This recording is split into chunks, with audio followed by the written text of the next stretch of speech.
మా ఊర్లో ఒక ఆయన చిన్నప్పుడు మేము భాగవతం చూస్తానికి పోతే కసిరికాడ భాగవతం వేసి కాడ చెప్తుండే, నేను లేస్తే మనిషిని కాదు, నేను లేస్తే మనిషిని కాదని చెప్తుండే. అంటే ఎప్పుడు లేస్తాడంటే భాగవతం అంతా అయిపోతుండే, వాళ్ళు లేవకపోతుంటుండే. అట్లుంటుంది. ఇలా ఒక పెద్ద మనిషి వచ్చి 10 ఏళ్ళు ముఖ్యమంత్రిగా చేసిన ఆయన మీడియా ముందుకు వచ్చి ఇక నేను లేస్తా ఆగా, నేను సభ పెడతా, నేను ఏదో చేస్తా అని చెప్తా ఉన్నాడు. తుపాకి రావడని ఊర్లలో భాగవతం టీవీలు, ఇప్పుడు అత్త దిద్దిన కోడలు, మామ దిద్దిన సంసారం కంటే ముందు వెనకటికి ఊర్లలో భాగవతం చూసేటోళ్ళం చిన్నగా ఉన్నప్పుడు, మేము టీవీలు లేనప్పుడు. అప్పుడు ఒక ఆయన వస్తుండే, ఇక నేను లేస్తే చూడు వాళ్ళు ఎవరికనే పోతుండే భాగవతం అయిపోయేదాకా. అట్లున్నది కేసీఆర్ గారి పరిస్థితి. 10 ఏళ్ళు ఆయన చేసిన దానికంటే ప్రజలంతా చాలా సంతోషంగా ఉన్నారు, ఇప్పుడు బాధగా ఉన్నారంట. ప్రజాస్వామ్యంలో మీరు చేసిన పాలన నచ్చక మీ పనులు వద్దనుకునే ప్రజలు మిమ్మల్ని వద్దనుకున్నారు. ప్రజాస్వామ్యబద్ధంగా వాళ్ళకి సమయం ఇచ్చిండ్రు. దాని గురించి ఈయనేదో లేస్తా, ఫిబ్రవరిలో సభ పెడతా, సార్ మార్చి 3వ తారీఖు నాడు రిజల్ట్ వస్తుంది ఎమ్మెల్సీ ఎన్నికలు, నీకు శాతనైతే కేసీఆర్ గారు నేను నిన్ను సూటిగా అడుగుతున్నా, ఢిల్లీ గడ్డ నుంచి అడుగుతున్నా, జై తెలంగాణ అంటే నాకు కరీంనగర్ అండగా నిలుచున్నది అంటాడు. మే 17, 2001 యాడ్ చేస్తున్న కేసీఆర్ గారికి కరీంనగర్లో సింహగర్జన పెట్టిండు లక్షలాది మందితోటి. ఇలాగ కరీంనగర్లో గ్రాడ్యుయేట్స్ ఎమ్మెల్సీ, టీచర్స్ ఎమ్మెల్సీ జరుగుతుంది. కరీంనగర్, నిజామాబాద్, ఆదిలాబాద్, మెదక్ ఈ 4 జిల్లాలకు సంబంధించి ఒక టీచర్స్ ఎమ్మెల్సీ, ఒక గ్రాడ్యుయేట్స్ ఎమ్మెల్సీ ఎన్నికలు ఎత్తా ఉన్నాయి. లోకల్ బాడీలలోనట కాంగ్రెస్ వాడు కనబడితే కొట్టి టీఆర్ఎస్ కోటెత్తారట జనం. ఇప్పుడు పెట్టు చదువుకున్న వాళ్ళు ఏమెత్తారో చూద్దాం. క్యాండిడేట్లను పెట్టుకోవడం చేతనైతే లేదు. No graduate MLC candidate since TRS. ఇప్పుడు ఈ ఎన్నికలలో ఇంకా డిక్లరేషన్ లేదు. టీచర్స్ ఎమ్మెల్సీ క్యాండిడేట్ లేడు. ఏడా నీ సొంత జిల్లా మెదక్లో అవుతున్నాయి ఎలక్షన్లు. మెదకు, నీ కొడుకున్న కరీంనగర్, నీ అల్లుడున్న సిద్దిపేట, ఆదిలాబాదు, నిజామాబాద్, ఉత్తర తెలంగాణ అంతా జై తెలంగాణ అంటదంటాడు. గాడ క్యాండిడేట్ని పెట్టుకోవడానికి దిక్కులేదు ఈయనకి. పెద్ద పెద్ద నాయకులు ఉన్నారు టీఆర్ఎస్లో. టీఎన్జిఓ నడిపించిన దేవి ప్రసాద్ పుట్టిన గడ్డ మెదక్ జిల్లా, క్యాండిడేట్ దిక్కులేడు. రవీందర్ సింగ్ లాంటి మైనార్టీ నాయకుడు ఉన్నాడు కరీంనగర్లో, క్యాండిడేట్ దిక్కులేడు.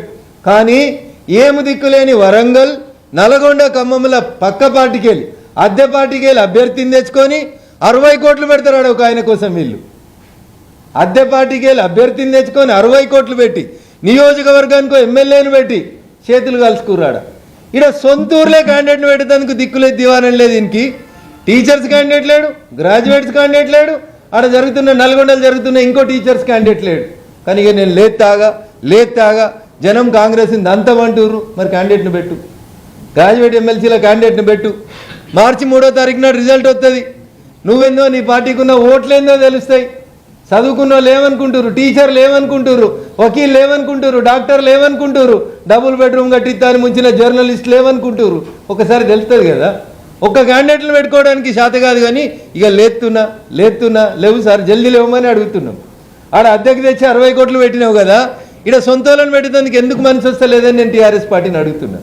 నిజంగా మీకు చిత్తశుద్ధి ఉంటే, మీరు చెప్పినవన్నీ కరెక్టే అయితే, కాంగ్రెస్ పాలన మీద ప్రజల్లో విరక్తి ఉండి మీ మీద బాగా ప్రేమ ఉంటే రా గ్రౌండ్లో చూసుకుందాం. మీకుందా, మాకుందా? భారతీయ జనతా పార్టీ వైపే ప్రజలు ఉన్నారు, చదువుకున్న వాళ్ళు ఉన్నారు, గ్రాడ్యుయేట్స్ ఉన్నారు. 2-3 ఎమ్మెల్సీ ఎన్నికలలో కూడా భారతీయ జనతా పార్టీ అభ్యర్థులే గెలుస్తారు. ఉత్తగా ఊకదంపుడు ఉపన్యాసాలు వద్దు. కేసీఆర్ గారు నీ పని అయిపోయింది, చాలా గొప్పగా పనిచేసినావు. 10 ఏళ్ళు ప్రజలు చాలనుకున్నారు, ఫామ్ హౌస్లో మంచిగా వ్యవసాయం చేస్తున్నావు, చెయ్యి, సంతోషంగా ఉండు, ప్రజల్ని ప్రశాంతంగా ఉంచు, అనవసరంగా మళ్ళీ పోరగాలని ఆగం చేయొద్దని ఈ సందర్భంగా కేసీఆర్ గారికి తెలియజేస్తాను.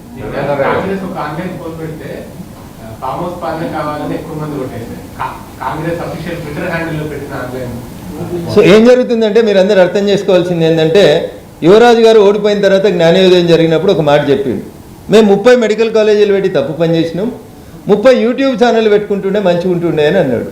ఇప్పుడు యువరాజు ఏం చేస్తుండంటే నెలకి 3 కోట్లు ఖర్చు పెట్టి అమెరికాలో, కెనడాలో, బ్రిటన్లో, దుబాయ్లో, హైదరాబాద్లో 250 మందికి జీతాలు ఇచ్చి యూట్యూబ్ ఛానల్స్ని, సోషల్ మీడియాలని, ట్విట్టర్ హ్యాండిల్స్ని హైజాక్ చేసి లేనిపోని హైపుని క్రియేట్ చేసుకునేందుకు యువరాజ్ చేసినటువంటి కుట్రలో భాగమే. అట్లా వస్తే వచ్చి ఉంటుంది ఫలితం తప్ప ఇంకొకటి కాదు. నేను అడుగుతున్నాను, ఇప్పుడు నీకు ఇంత నమ్మిక ఉంది కదా, కాంగ్రెస్ను కట్టెలు పట్టుకొని కొడతారని కేసీఆర్ అన్నాడు కదా, ఇప్పుడు చదువుకున్న వాళ్ళకే కదన్న ఓట్ల ఏటి. ఫిబ్రవరి 3 నాడే కదా రిజల్ట్, నెల రోజులనే కదా తెలిసేది నీ భవిష్యత్తు. పెట్టు క్యాండిడేట్ని, గ్రాడ్యుయేట్స్ ఎమ్మెల్సీలో పెట్టు, టీచర్స్ ఎమ్మెల్సీలో పెట్టు, ఆడ ఖమ్మంలో జరుగుతుంది ఇంకో టీచర్స్ ఎమ్మెల్సీలో పెట్టు. ఎవరి బలమైందో తెలుస్తుంది. నేను చెప్తున్నా కదా ధైర్యంగా, ఢిల్లీ గడ్డకెళ్ళి చెప్తా ఉన్నా మేమే గెలుస్తున్నామని. అరే నువ్వు మూడో ప్లేస్కి పోతావు, మళ్ళీ కూడా గదే గతి అవుతుంది నీకు. వరంగల్లో అద్దెకి తెచ్చుకొని అభ్యర్థికి 60 కోట్లు ఇస్తే ఏ గతి వచ్చిందో ఇవాళ కూడా గతే గతి వస్తుంది నీకు. అందుకని ఉత్తగా ప్రజల్ని రెచ్చగొట్టి ఏదో లోకల్ బాడీలోకి వెళ్తాం లేని హైపుని క్రియేట్ చేసి సోషల్ మీడియా ఖర్చు పెట్టి వృధా ప్రయత్నాలు చేసుకోవద్దు. అక్రమంగా సంపాదించిన అడ్డగోలు డబ్బులకి ఏదో ఒక రోజు యువరాజు లెక్క చెప్పాల్సి వస్తుంది.